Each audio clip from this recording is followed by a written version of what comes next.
Responsibilities of stakeholders. Classroom management का stakeholders के साथ क्या लिंक बनता है? स्टेक होल्डर्स की क्या जिम्मेदारी है जिसके तहत वो स्टूडेंट्स को ये बता सकते हैं कि क्लासरूम मैनेजमेंट के बगैर effective teaching and learning is not possible. पहले तो देखते हैं कि स्टेक होल्डर्स कौन होते हैं। स्टेक होल्डर्स सबसे पहले पेरेंट्स होते हैं। पेरेंट्स जो हैं, बच्चे की तरबियत में उनका एक अहम किरदार है और उनकी जो तरबियत है वो सिर्फ घर तक महदूद नहीं होती। Great part of their upbringing is reflected in the school. So it is very important to make parents aware of school policies, and it is very important to make parents aware of the expectations of the school. इसीलिए parents को एक बहुत अहम stake holder कहा जाता है। इसके अलावा head of school is a very important stakeholder. Head of the school determines rules together with the other stakeholders. Head of school is a role model of the school. इसलिए head of school के लिए बहुत जरूरी है कि वो खुद जो है वो रूल्स को फॉलो करे और एक इम्पॉर्टेंट स्टेक होल्डर होने के तहत वो स्कूल को के बुनियादी जो कवायद हैं उनको मेंटेन करे। इसके अलावा teacher is a very important stakeholder. Teacher जो है वो स्कूल हेड और पेरेंट्स के साथ मिलकर उसको पॉलिसीज बनानी चाहिए, उसको क्लासरूम मैनेजमेंट पॉलिसीज बनानी चाहिए, क्लासरूम मैनेजमेंट रूल्स बनाने चाहिए ताकि स्टूडेंट्स जो हैं वो बेहतर तरीके के साथ अपना तदरीसी अमल जारी रख सकें। स्टूडेंट जो है वो खुद एक बहुत बड़ा स्टेक होल्डर है।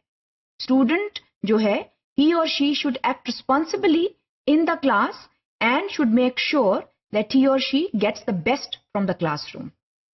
इसके लिए बहुत जरूरी है कि वो अपनी जिम्मेदारी बहैसियत एक तालिब इल्म को समझे और इसके अलावा ये बहुत जरूरी है कि वो ये समझे कि वो कौन से रूल्स हैं जिनको उसको फॉलो करना है so that effective teaching and learning can go on in the classroom.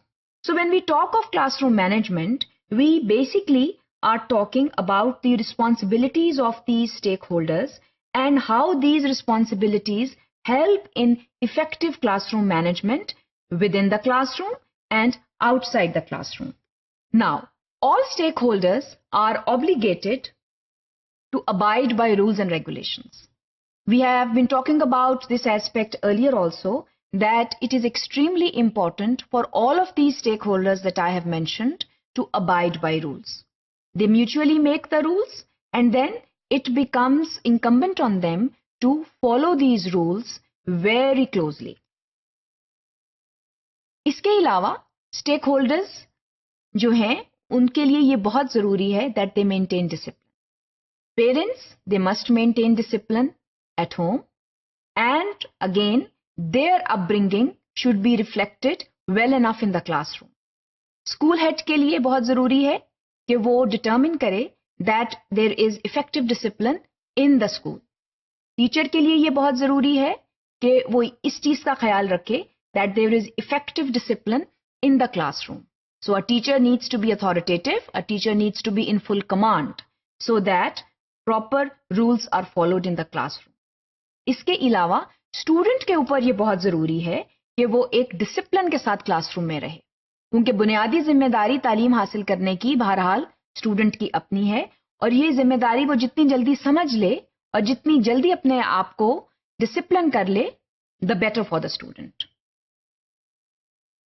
इसके अलावा it is very important to have rapport building, and in order to have repo building, it is extremely important for all the stakeholders to be communicating with each other.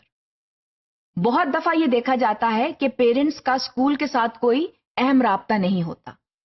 So in order to have effective classroom management, in order to have effective discipline in the school, it is very important for parents to be actively involved in the school. और वो मुख्तलिफ तरीके के साथ आप parents को involve कर सकते हैं। इसके अलावा ये बहुत ज़रूरी है कि स्कूल हेड का, पेरेंट का, टीचर का, स्टूडेंट का, इन सब का आपस में एक मुस्तकिल राब्ता हो and there are good communication skills among the students. इसके अलावा ये बेहद ज़रूरी है that these stakeholders they maintain good rapport building, and because of that rapport building, they identify problems and then they look for solutions. और ये उसी सूरत में हो सकता है जब इन तमाम लोगों का आपस में मुस्तकिल राब्ता होगा. अगर टीचर जो है वो कोई प्रॉब्लम एनकाउंटर कर रही है या कर रहा है क्लासरूम में, तो टीचर के लिए ये जरूरी है कि वो बाकी स्टेक होल्डर्स को राब्ते में लाए, so that effective discipline can be maintained in the classroom, so that the ultimate aim of teaching and learning can be achieved successfully.